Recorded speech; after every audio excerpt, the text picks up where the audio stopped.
This is the Big O Show. This is the Big O Show.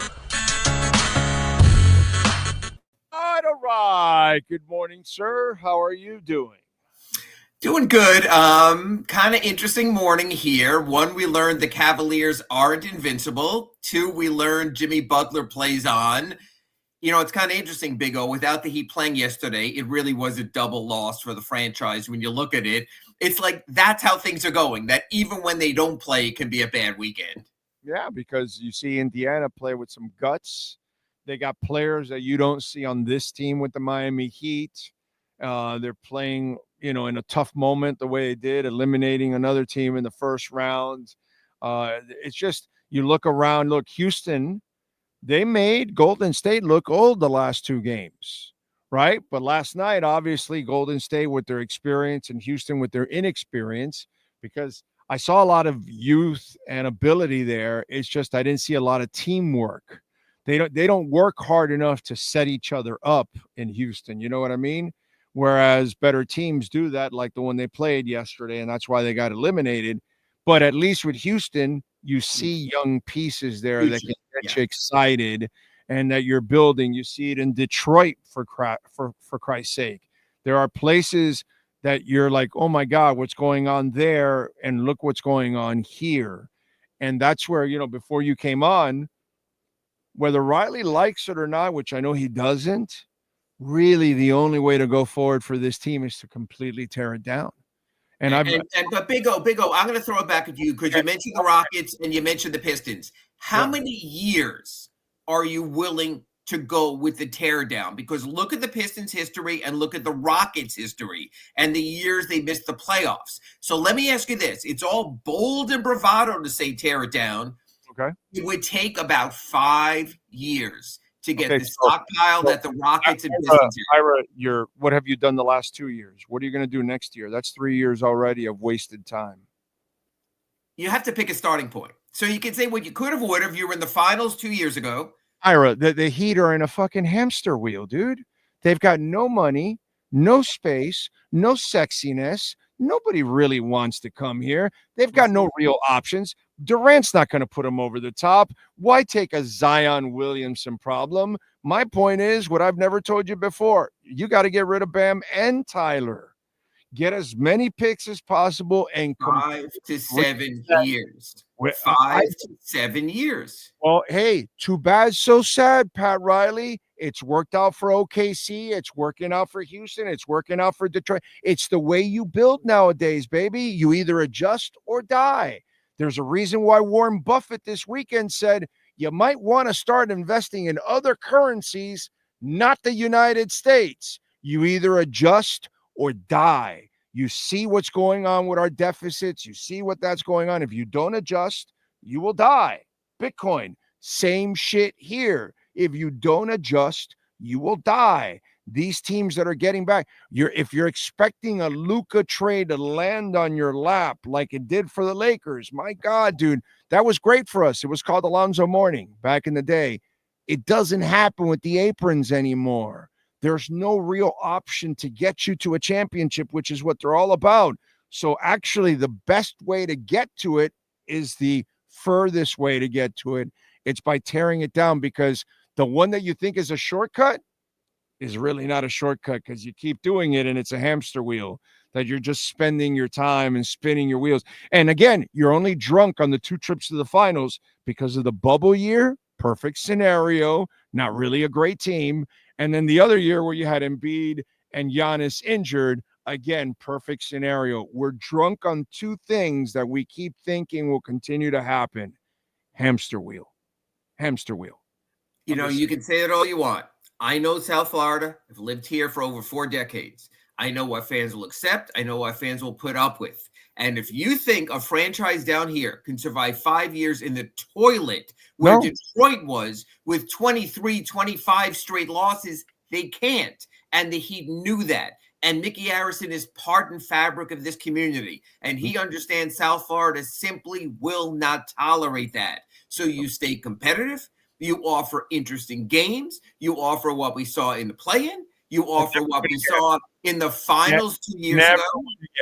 and never win a championship again because you'll be the Dolphins. You're good enough to beat the shitty teams, but not good enough to beat the good teams. Congratulations. You have joined the Miami Dolphins. That's why I've actually said these last 10 years are the 80s of the Miami Dolphins. The 10 years prior to that for the Miami Heat were the 70s.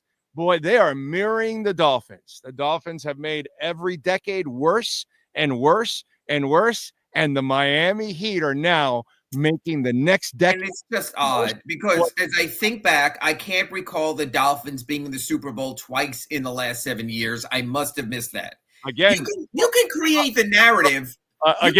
Drunk on a bubble move, and then again, Giannis and Embiid getting injured. It happens every year to whoever wins the championship finds a way. And whoever finds a way this year, you'll say, well, Embiid was hurt and the Sixers' great team was never great. And Giannis and Damian Lillard went out in the first round, and we never saw the best. You got to the finals against Denver, and it proves that you're a fraud.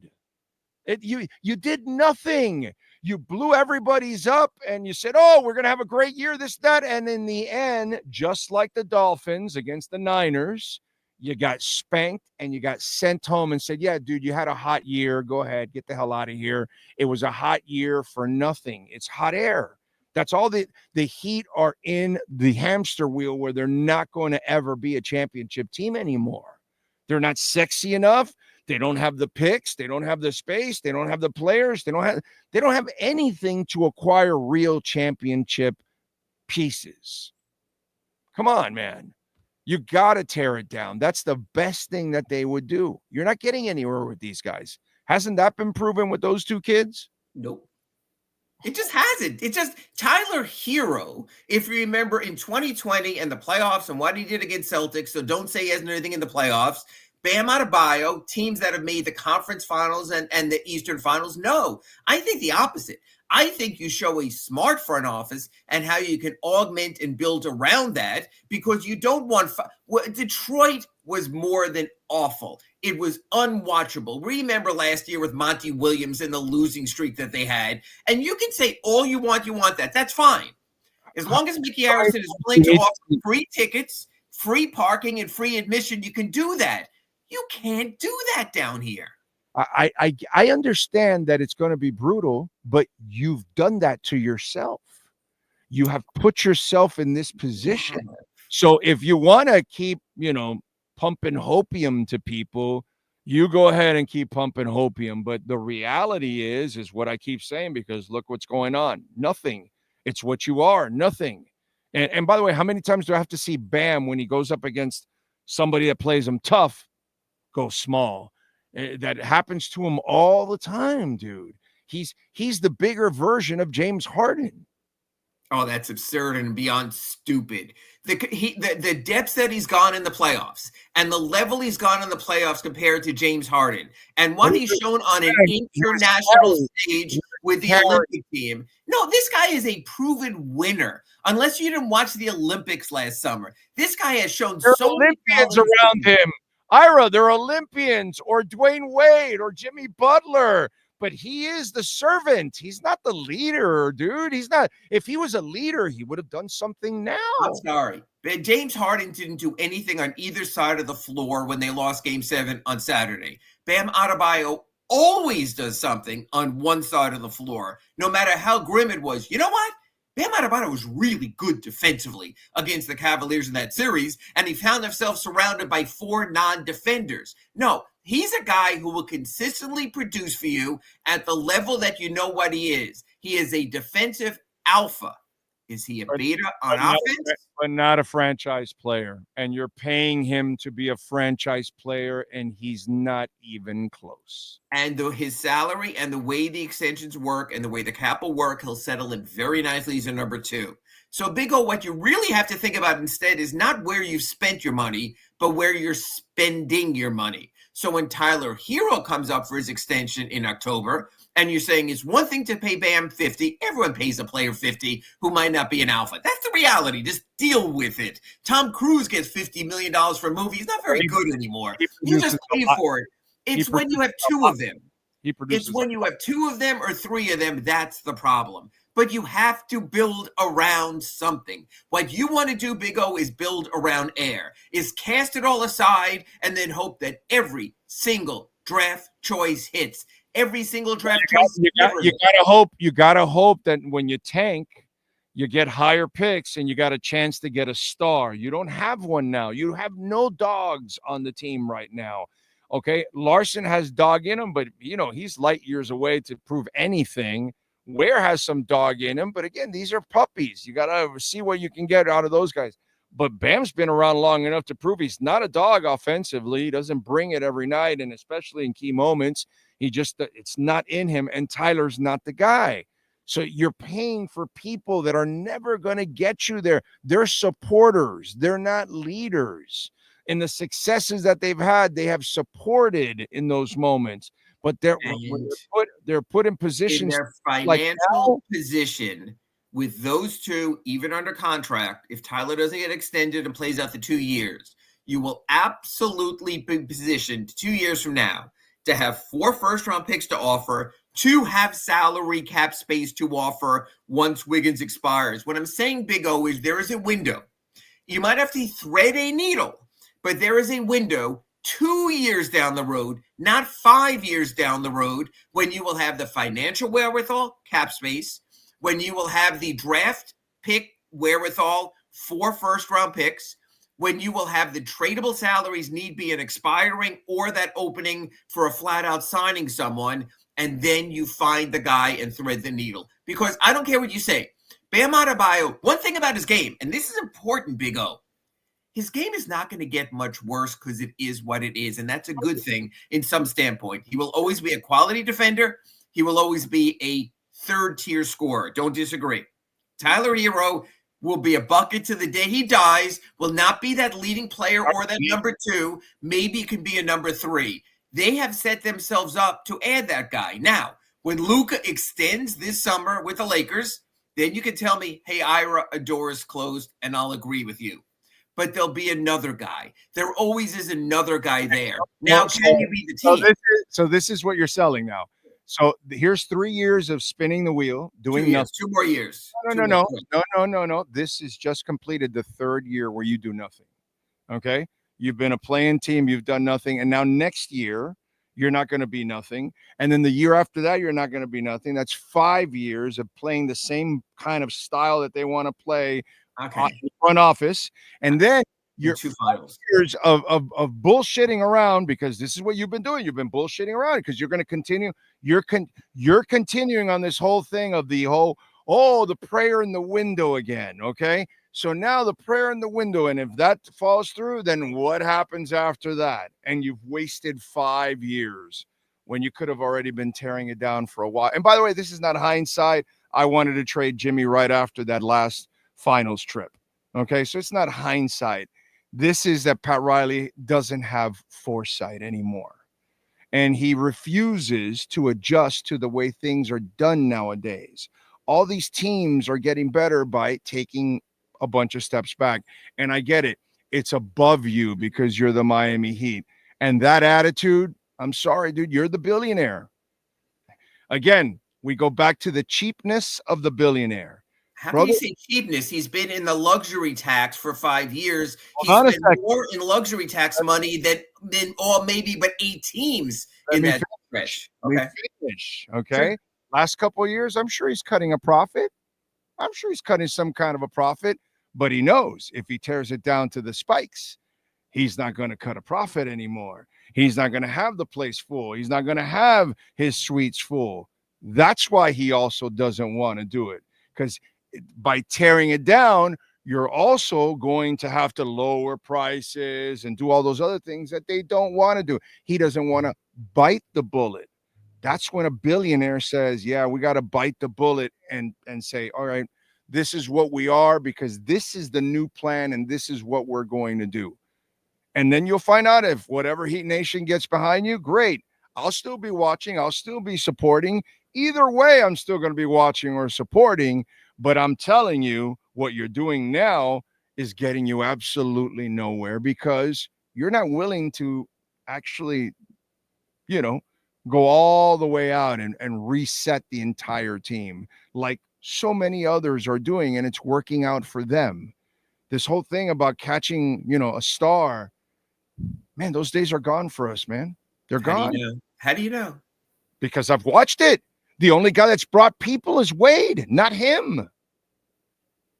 It's not him bringing them anymore. Jimmy Butler brought 2 trips to the NBA Finals and Wade brought Jimmy Butler, who brought the 2 trips to the finals. Wade brought Bosh and LeBron, which brought the 2 titles and the 3 trips. He hasn't brought anybody since the day of Shaq, to be quite honest. You have to know your market, and I'm pointing it out this way. I get it. If I'm in Orlando, I can wait because there's not a goddamn other thing as a resident there, not a tourist, to do.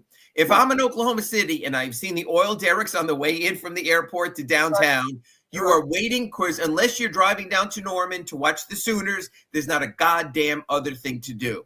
Certain places are built. Utah right now just re-upped today Will Hardy, their coach, after a disastrous season because it was perfectly disastrous because it's Utah. God bless them and their new hockey team there. But you can do that in certain places. You also have to know your market and who you are. We've seen the Marlins tear down year after year after year after year. And they don't have money. They don't have money. They're incompetent. Nothing happens, and no one shows up, and the place is a mausoleum. So you have to be careful. Hold on a second. Sure. Hold on a second. While the Marlins are a horrible place, they've had great talent come and go right through there. They just don't have the money to keep them to actually build a foundation, but they actually – over the last few years, probably could have built a better foundation than the Miami Heat.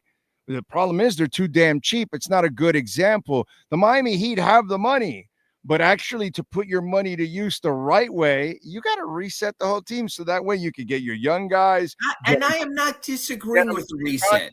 You get them in rookie contracts the first few years. You get that rotation going. It just opens things up. And I'm not against a reset. It's the time frame that Orlando Alzugaray is proposing versus the one that I'm saying is commonsensical for this team when you still have 2 relatively young players, other relatively young, intriguing pieces, either for you or for elsewhere, is I'm saying you still have a little more equity available than I think you think they do right now when you're saying no money, no picks, no capital, nothing attractive. I disagree. They haven't rock bottomed, and I think that there could be moves made with what they have to get themselves, one, in a better position to make themselves more attractive and sexy for that star, whomever it is, whenever it is. Remember, when Alonzo Mourning came here, Big O, you know this. First, he was looking for the money, just like Jimmy. Everyone is. But he saw something that could be better than what he had in Charlotte. At a time, he had Larry Johnson and a pretty interesting team there with Del Curry and what they had going on. He saw something. Big O, what I'm saying is you have to create something that you can go out and sell. Can you go out and sell now? Probably not that easy. Can you go out and sell in a year or two? Easier because you'll have more capital. You can show what you're doing. You certainly have a coach that most players in every player poll says they would like to play for because they believe that he can get the best out of them. So what I'm saying on today's Accurate Pembroke Pines report is this. I can see a soft reset. I do not disagree with it. I can see a year or two of telling people, yep, we spun our wheels for a couple of years. We might have to for a couple of more. We gave you those 2 final runs, whether you think they were worth it or not. And now we can reset because we have the youth of Ware, we have the youth of Jovic, whether you want to look at the youth of Larson in there. I'd like to say Jaquez. I'm not so sure anymore. Tyler is still a young player. We have enough that we could build something that someone on the outside looks at and says, you know what? They might just be turning the corner there. And that's what you need to do. You know what? That's who the Orlando Magic are right now. Everyone knows the Magic are a point guard and a shooter away. But someone now looks at Franz Wagner and looks at Banchero and says, you know what? They were a 500 team this year.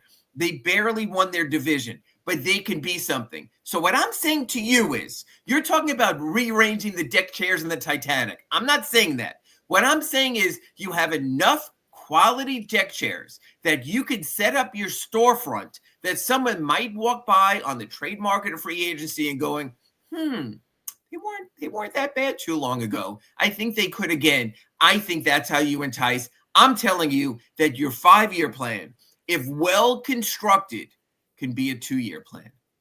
That's all. So you're for Zion or Durant, any of those options for this I'm offseason? for Durant with no more than one future pick. I'm for resetting this franchise to a way where they create that attractive look again. Look, I don't want culture jerseys or culture on the court anymore. That ship has sailed. That's so 2010s. I get all of that. But what I'm saying is, I think with the pieces you have, you can present a better looking product that when the next incarnation is available, that when you're Jimmy Butler with the Philadelphia 76ers and you're saying, even though Dwayne Wade is now gone, even though Chris Bosh is done because of his health, I could see something blooming there, and he was right. And you want to hope the next player in the 2027 offseason can say the same. So I'm a little more subtle than you. We'll see. Okay. I think what they're doing is, and it's just looks like it. They're just you keep trying to hang on to old glory, and you just can't improve that way anymore. They want the quick fix. There's no quick fix for their problem, but all right. Well, okay, and that's where you and I disagree. I agree there's no quick fix. I think there could be a quicker fix. I'm not going to sell my home right now because the market is down. But you know what? If I renovate the kitchen and one of the bathrooms and get it to look a little bit better, then the next buyer might come by and go, you know what? This house still needs a little work, but damn, that kitchen is fine. And that's the nice hot tub they have in the bathroom. You might have gotten more for Tyler at the break than you do now at the end of the year. You know, that's like that was not a good look for him. He didn't raise his value. I think he hurt his value, even if you wanted to move him. So you're extending. You're for extending Tyler. No, I'm for Tyler. Hey, you were right in your press conference. You can't get more next summer. Let's wait till next summer. And Big O, that's all they try to do with Jimmy. Was they said, let's play the season out. Let's see what you're worth. And they would be in a better financial position this offseason. So, yes, I'm requesting patience. This is when you see if the Heat culture, if the buy-in is full. If Tyler Hero wants a better, he even said this in his press conference, and a winning future, he knows waiting makes more sense. He knows it puts them in a better position. So my point being, patience with Tyler. And you know what? And it pains me to do this. I'm going to agree with Orlando Alzugaray. They re-upped too quickly with Bam Adebayo. If you remember that 2020 offseason, just because Giannis re-signed with Milwaukee, they didn't wait till the following summer and create space. Last July, as soon as Bam's getting ready for Team USA in Vegas, they redid him. They could have waited also. They need to pull back. I agree with you on that. This team has acted to a degree with a bit too much haste. But here's the difference. I believe Bam Adebayo will buy in for a better Heat future. I believe, not as sure, but I believe Tyler Hero will buy in for a better Heat future.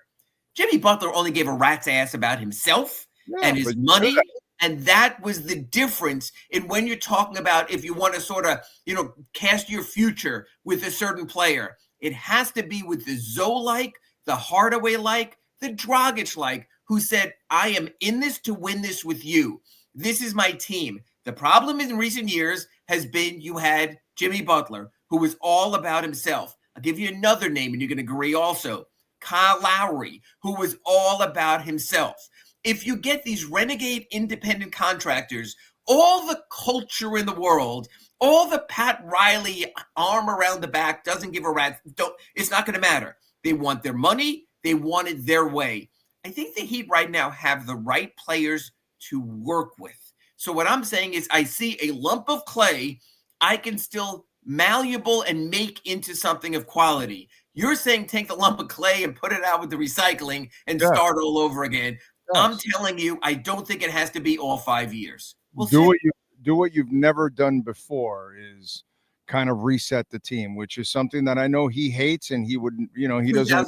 2008, that's when they did it to get Michael Beasley, because they didn't get Derrick Rose because they finished one team short in the lottery, and then they had to build that back up. Hey, you know what? That was a 2-year plan. In 2010, they got the big three. That was a 2-year plan. So you know what?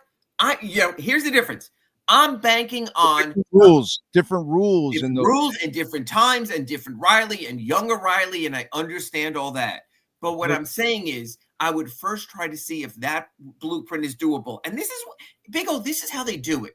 They go to Andy Ellisberg. What can we look like in 1 year? That's not too good. What can we look like in 2 years? That's not too good either. But eventually they'll hit that year between draft choices and capital and room to make a move, and they'll go, that's our target date. Pat Riley has always been really good about setting his target date. So the question now is, I'm saying my target date is 2027. You're saying your target date to be like Houston and Detroit is 2030. Let's see what Andy Ellisberg says. I'll ask him, and we'll get back to it next time at our accurate Pembroke Pines report. Yeah. Well, they've been trying to get there for the last few years, and it doesn't seem to work out. So unless it was a pathway, but I will agree with that. The Jimmy Butler thing was more toxic than any single moment in the 37 years of this franchise. More toxic than how they blew it with Dwayne Wade. More toxic than, unfortunately, Chris Bosh's blood clots, Alonzo Mourning in his kidney. More toxic than Michael Beasley proving to not be a number 2 in a draft when you had Kevin Love and Russell Westbrook and other players. But I think this is the ultimate hurdle, and part of that can't be on Pat. Look, you said trade Jimmy in 2019, and 2020 after the finals in 23. Don't extend him. I get all that. But Big O, be honest here for a second. You never thought it would get that toxic with Jimmy. You thought it would get toxic, and I agree with you. But oh my God, that guy was way more of a son of a bitch than I think anyone could have, because what he did to the Heat was even worse than what he did to the Timberwolves. And plus, he was already starting that bullshit of not playing. And I saw it that year, and I said, "No, enough. You got to get off. Now's the time." And he took it. The way I saw it is, you got away. You played with fire, and dude, you're the kid that skipped all year in school, a whole bunch back in our day, and you still pass with like a C or D or whatever. You know what I mean? Sure. And that's what happened that year. You coasted throughout the regular season. You were a low seed, and then you shocked the world. You had everything fall in place for you, and then you thought that was going to be the norm. And that's why I wanted to get off the gravy train at that moment right there. And then I said, you cannot extend this guy. You need to trade him now. His value is at an all-time high. You could have gotten 4 first-rounders. By the way, your little quick turnaround could have happened right there in that moment. And you know what? And Big O, all I'm saying is this. The past is the past. Neither you nor I or Pat or Andy are going to undo it. So you have to sit down here and you have to say, on May 5th, 2025, what's our best path? We're not going in the hot tub time machine. We're not going back and saying, wait. That's all right, but I can't sit here and say, Pat, why didn't you listen to me, bro? I mean, Jesus Christ. What's done is done. So I think over the next few weeks in our accurate Pembroke Pines report, you and I are going to sit down. I'm going to come up with a blueprint. And the blueprint's going to be what happens this summer, what happens next season, next summer, gradual steps right now. You can't undo the past. The past is the past. They are where they are, a 20th place team in the NBA. So now how do you make those steps forward? Or better yet, in your view, how do you plan forward for when the next best time could be? Whether it's 27, whether it's 30, whether it's not at all. We'll see. All right. And by the way, I think people define Heat culture in the wrong way, because, oh, wait, if you're not winning, there's no Heat culture. That has nothing to do with it, dude. The culture is that they prepare their players the best they can possibly be prepared. It's still up to the person to be a professional. Rozier's, you can only do so much, and then it's up to Terry to do his job. You can only do so much. It's up to Whiteside to do his job. But no matter who you are, you're going to have the best foundation to go have success, because the Heat culture is always there, dude. But people make it sound like Heat culture is like a thing that goes up and down. Bullshit. Heat culture is present every day for employees, for the front office, for the players, for the coaches. And best kept internal instead of a motto. And a sales pitch. It should be something inside. It's what's inside that matters. Yeah, like just because they're having a bad year, that doesn't mean the culture's gone, dude. The culture's alive and well in that place. You still need talent, bro. You still need talent to put you over the top. What's it called? Viola can spend a bunch of money, right? And if Dale Talon's not the guy, well, you're not going to get the same results. You bring in Zito, and then all of a sudden, it's not that the owner was any worse. He wanted to do all the right things, but you got to have the talent in place, whether it's a general manager or a player. And Heat culture prepares you, even as coaches and assistant coaches. We have seen them leave here and go have success in other places. I think that's really, really cool. So I don't think people define culture the right way sometimes. That's all. I'm just kind of, it's like only with W's. That's not what it means overall, but whatever. All right, what do you got going on the Sentinel? I wrote a column just now about the Cavaliers not looking invincible, Jimmy moving on. In the reality, he'd have to take another W. And I also been writing on my Ask Iras all along. We really need to hear not only what Pat Riley says, but how he says it. This is going to be a very interesting moment of truth. And I think Pat Riley is going to face harder questions in this year's session than arguably even the LeBron year and other years, because there's a lot to answer for right now. Oh, the trajectory is this way for the Miami Heat. That's never been like that under Pat Riley. It's never been like that. It looks like that now. The constant bad decisions, not a lot of great options, and your roster is not necessarily sexy when you start looking at other teams and what's going on. So, yeah, he unfortunately, again, not about firing him or anything, but, yeah, dude, unfortunately, he has to face heat because they haven't done a good job lately. They just haven't. The question should be, don't think I'm going to ask it, would be this. If you were the owner of a franchise and your president made the Terry Rozier trade, had the contretemps with Jimmy Butler, and it ended up that way, right, and have struggled to bring in quality talent in recent years, how as a team owner would you handle that team president? It's going to be interesting.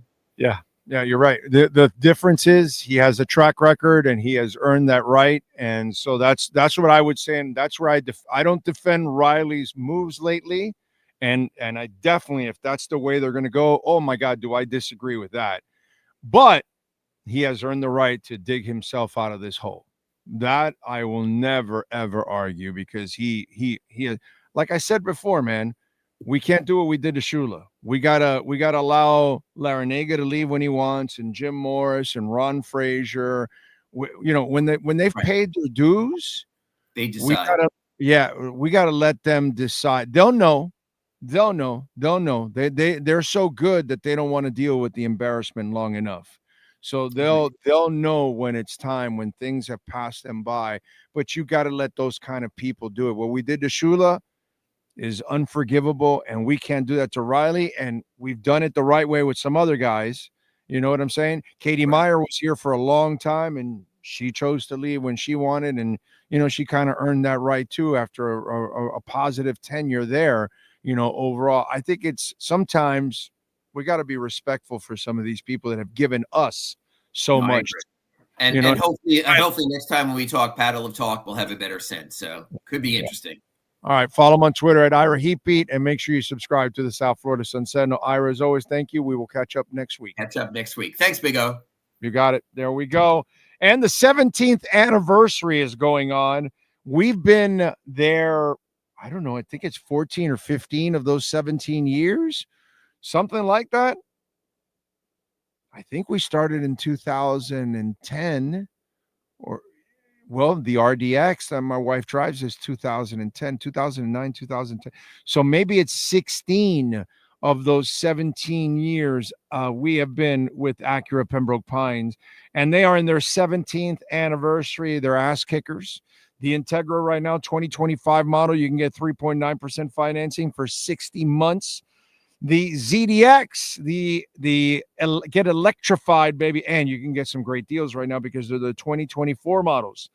2025, you might pay a little bit more tariff. So you may want to take advantage. 0% financing, 72 months on those 2024s. Take advantage of it right now. 2025 RDX, $419 a month, 4.9% financing for 60 months. And the ADX, brand new sedan. It is beautiful. 4-door, $359 a month. They just arrived. They got a nice selection. Go check it out. Excuse me, at 15601 Pines Boulevard, just off of I-75 in Pines. Finest dealership in the business, baby. It is Craig Zins, Acura of Pembroke Pines.